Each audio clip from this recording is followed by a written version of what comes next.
Nos últimos 10 anos, o número de automóveis nas ruas cresceu 100%. Levando em consideração que 82% dos cidadãos brasileiros vivem em cidades, isso acaba significando, na prática, mais tempo de deslocamento. Como reverter esse quadro? Esse é um debate que vem ganhando força entre arquitetos e urbanistas e que o Rio em Foco traz para você agora. Vem com a gente! O Rio em Foco recebe o gerente de desenvolvimento urbano do ITDP, Yuri Moura, e o presidente do Instituto de Arquitetos do Brasil, do Rio de Janeiro, Pedro da Luz. O boom imobiliário dos últimos anos consolidou e ampliou a oferta de condomínios, estruturas afastadas do centro da cidade, praticamente autossuficientes, em que os moradores não precisam ir longe para ter acesso a lazer e consumo. Tudo isso com a proposta de garantir o conforto dos moradores. Mas, para além desses benefícios, existem outros fatores que impactam na qualidade de vida. A mobilidade é um deles. O arquiteto e urbanista Jaime Lerner defende um outro modelo de cidade amigável. Vamos ver. O meu melhor exemplo de qualidade de vida é a Tartaruga. Por quê? Porque é um exemplo de vida e trabalho juntos. É o abrigo, é o trabalho, é o movimento, tudo isso junto. Mas, ao mesmo tempo, a Tartaruga tem o desenho, no seu casco, o desenho de uma tessitura urbana. Então, vocês podem imaginar como seria difícil, né? O que aconteceria se nós cortássemos o casco da tartaruga? Obviamente, ela iria morrer. Pois é exatamente isso que nós estamos fazendo com as nossas cidades hoje em dia. Morando aqui, trabalhando ali, lazer ali, cada vez guetos de gente muito rica, cada vez guetos de gente muito pobre. Isso, obviamente, está matando a vida das nossas cidades. Cada cidade tem um desenho, seja radial, linear, elas têm um desenho. E o que é cada cidade? Curitiba, o Rio, são dois pássaros se beijando através da Bahia, Oaxaca, no México, São Francisco, na Califórnia, é fácil, Market Street, Van Ness e aqui a Waterfront. Bom, enfim, mas todas têm um desenho.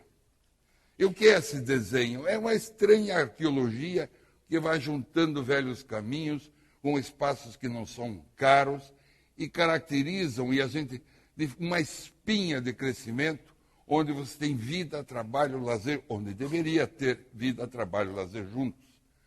Essa é a estrutura de crescimento. Uma cidade que não tem um desenho, ela não tem uma visão clara do seu futuro. A solução da mobilidade é integrar tudo, é jamais disputar o mesmo espaço. Ou seja, o metrô tem que ser um metrô esperto. O ônibus tem que ser um ônibus esperto. O táxi tem que ser esperto. A bicicleta tem que ser esperta, como a de Paris, onde a bicicleta é um transporte público. E o carro tem que ser um carro esperto. Quer dizer, veja, eu não falo em carro mais, eu falo em complemento da última milha, do último quilômetro, complemento ao transporte público. O que a gente vem observando nos últimos anos é uma deterioração da qualidade de vida na cidade do Rio, e a cidade do Rio ganhando aí no ranking de cidades como pior cidade em relação a trânsito. Como é que a gente ajusta, né, esse desenho que a gente já tem para uma cidade mais sustentável, melhor de se viver? E aí expandindo isso um pouco também para a região metropolitana. Olha, Geisa, o Rio tem uma pré-existência, que eu acho que é uma pré-existência muito importante, que são os ramais de trem da Central do Brasil. Se nós olharmos para o desenvolvimento da cidade, o bonde configurou a Zona Sul e esses ramais de trem configuraram toda a Zona Norte e as cidades que fazem limite aí, né, Duque de Caxias, Nova Iguaçu e tal.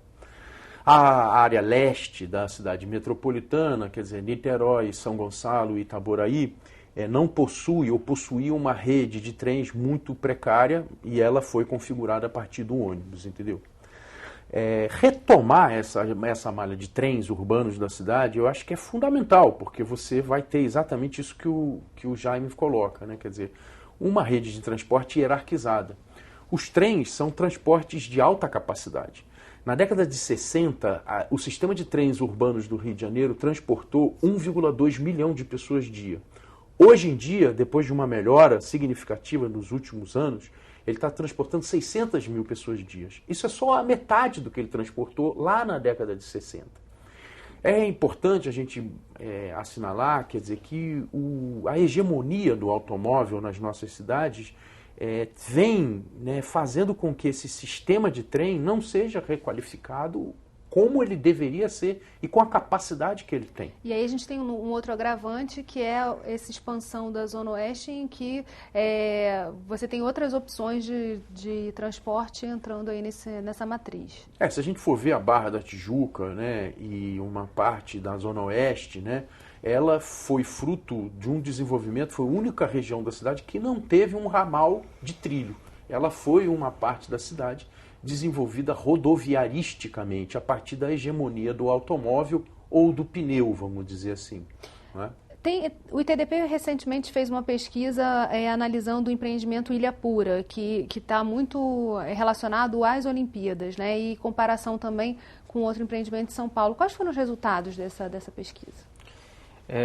Nessa avaliação que a gente utilizou o padrão de qualidade TOD, que é uma ferramenta desenvolvida para o ITDP para que técnicos e o público em geral possa avaliar empreendimentos imobiliários, a gente verificou que, apesar de alguns avanços em termos de arquitetura verde, quando a gente fala sobre mobilidade em relação à Ilha Pura, ele não vem a agregar para a cidade do Rio de Janeiro, e ele vem, de fato, a replicar um modelo que já vem sendo proposto nas últimas décadas para aquela região da cidade, que vem causando uma série de problemas em termos de mobilidade. Então, é um empreendimento que está sendo desenvolvido numa área não previamente desenvolvida, ou seja, um greenfield, muito mal inserido no contexto do tecido da cidade. Então, no Ilha Pura, por exemplo, você tem poucos destinos que são acessíveis por caminhada. É um empreendimento fechado, ou seja, a relação dele com o espaço público não é bem feita. Ele internamente ele até tem boas condições para se caminhar, para se utilizar, por exemplo, a bicicleta também. Ele tem um parque interno, mas quando a gente fala, por exemplo, da conexão dele com o corredor de BRT que está sendo implantado próximo a ele, a gente sente que ele ainda precisa ser aprimorado para, de fato, estimular quem vai residir ali a acessar o transporte público, por exemplo. A gente está falando aí de uma predominância também dos empreendimentos imobiliários, definindo quais vão ser, como é que vai ocorrer o crescimento urbano, não é isso?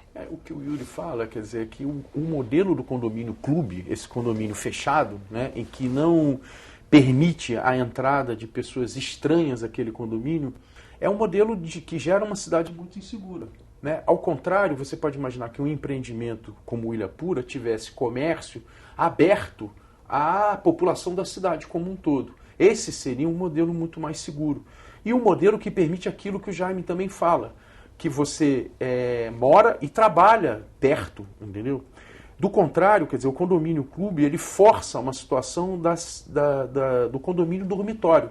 Você simplesmente mora ali naquele lugar, mas você não tem muito comércio, né? Você não acessa redes ali dentro, porque você está muito ilhado. E você passa horas no trânsito para poder chegar até a cidade formal. Onde você trabalha. A gente vai fazer um rápido intervalo e voltamos já. Rio em Foco aqui, política e economia caminham juntas.